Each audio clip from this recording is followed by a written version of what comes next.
بسم الله الرحمن الرحيم maanta waxaan hablaha walaalaha ugu talagalay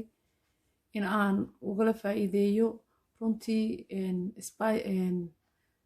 noocyo basbaasyada ka mid ah oo la yiraahdo paprika oo aad iyo aad ugu wanaagsan jirkana caafimaadka jirka oo dhan buu aad ugu wanaagsan yahay wajigana wuu u wanaagsan yahay waayo wuxuu wax ka taraa circulationka dhiigga jirka madmadowgu ka ilaaliya marka basbaaskani aad iyo aad buu ugu wanaagsan yahay vitamin C buu leeyahay antioxidant waxa qashinka ka saara jirku qabaa wuxuu restrigareeyaa oo ka ilaaliya wajiga inay madow badan oo melanin badan waxa la yiraahdo jirka waxay noo sameeyaa midabka ayaa melanin la yiraahdo melanin badan inuu ka soo baxo jirkeena wuxuu ka dhigaa kaleer waan isticmaalaa aad iyo aad buu u wanaagsan yahay runtii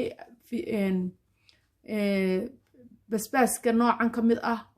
waxa ku jira qiimihiisa lama sheegi karo cuntada lagu darsanaa inagu aad iyo aad baan ugu wanaagsan yahay cuntada in lagu darsado xataa wuxuu u wanaagsan yahay xubnaha oo dhan jointiska waxa la yiraahdo u wanaagsan yahay wuxuu hoos u dhigaa cholesterolka waxa la yiraahdo subaga sare iyo hoos u dhigaa diabetiga macaanka waxa la yiraahdo hoos u dhigaa xataa wuxuu wax ka taraa dheefshiidku wax ka taraa waxa ku jira maadooyin la yiraahdo melatonin oo u wanaagsan maskaxda oo qaybaha inoo qaabilsan seexashada iyo wax caynkaas oo dhan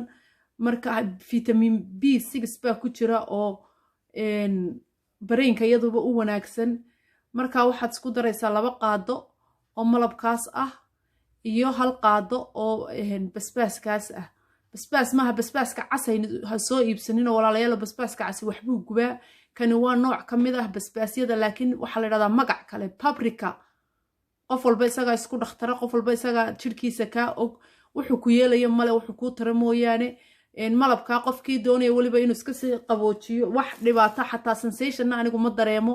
laakiin caano yarna waad ku dari kartaa laakiin malab hadaad ku dartay isaga qoynaya waa 1 malqaacad oo ah malqaacadaha yaryar teaspoonta iyo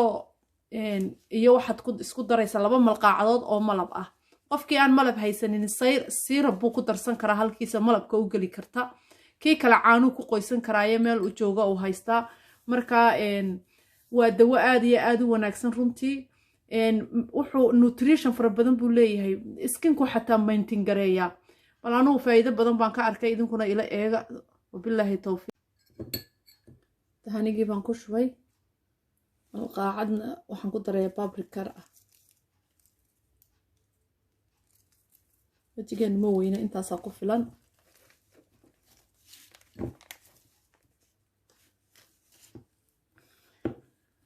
isku walaaq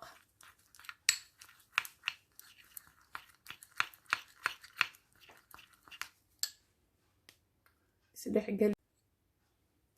saasuu ku soo baxay wajigaad marinaysaa ilaa 10 daqiiqaad ku daynaysaa qofkii wajigiisa yar dhibo diirimaad yar baa ku jiro circulationka dhiigga wareegiisa kicinaya in yaroo caano uu dhibo ku siinaya kii kalena saasuu ku marsanaya markaad wajiga mariso aad 10 daqiiqo ku dayso ama 15 daqiiqo kolba wajigaaga biyo qabow marka dambe kaga mayraysaa masha Allah wajigaaga waa idinka dareemi doonaan waan dareemay waan ii fiican yahay runtii markaan marsado hypopigmentation treatment